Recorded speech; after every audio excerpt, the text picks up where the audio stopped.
नमस्कार, माझे नाव श्रेयश मारुती जगताप. माझ्या शाळेचे नाव जिल्हा परिषद प्राथमिक शाळा बिटरगाव. मी लातूरहून आलो आहे. माझ्या प्रोजेक्टचे नाव म्हणजे माझ्या मार्गदर्शक शिक्षकांचे नाव दीपक क्षीरसागर. माझ्या प्रोजेक्टचे नाव AMS सॉफ्टवेअरद्वारा रोबोटला स्वयंचलित करणे.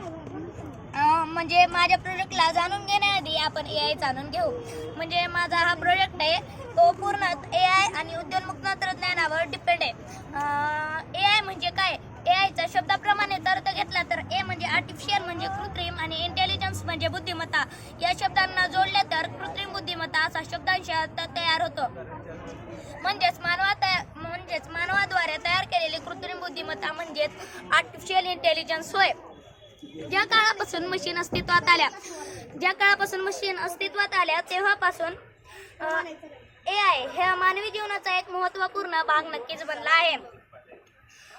जसे आगामी काळामध्ये आपल्याला माहिती तंत्रज्ञानाने मदत केली तसेच आता इथून पुढे आपल्याला AI तशीच मदत म्हणजेच कामगिरी हा बजावणार आहे.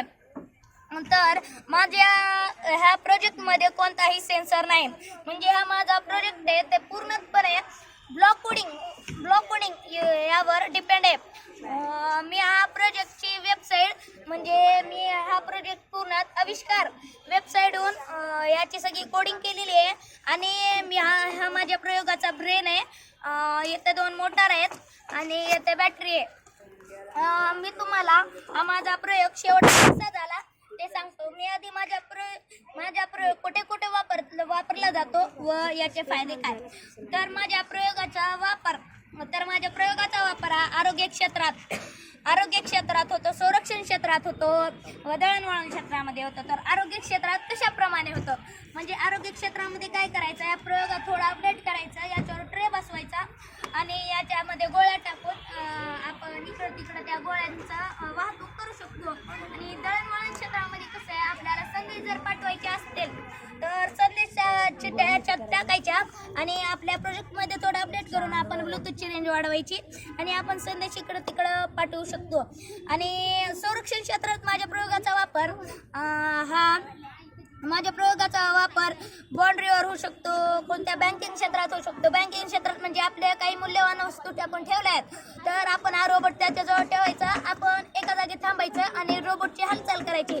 तसं आपल्याला कॅमेराने दिसेल की कोण रोबोटच्या जवळ आलंय, म्हणजे नाही कोण आपल्या मौल्यवान वस्तूच्या जवळ येईल किंवा लांब आहे हे सगळं रोबोटच्या द्वारे कळेल.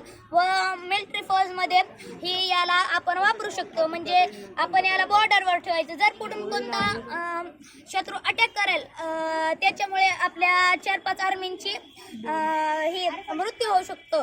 त्याच्याऐवजी आपण याला ठेवायचं आणि आपण कोणत्या तर सेफ जागेवर जाऊन थांबायचं आणि आपण इकडून त्याची ऑपरेटिंग करायची. म्हणजे काय होईल, आपल्या फौजीची आर्म ही वाचेल जाम आणि हा इकडं तिकडं करेल. जर याला काही असे अपडेट दिसले, जर कोणता शत्रू दिसला तर हे डायरेक्ट कॅप्चर करत आणि याच्या जर काही अपडेट केले तर पूर्ण हे व्हिडिओ आपल्याला इकडे पाठवेल.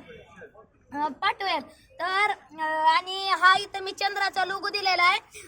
हा रोबोट आपल्याला उपग्रहावरील शोधावरील त्याच्यामुळे वापरता येऊ शकतो.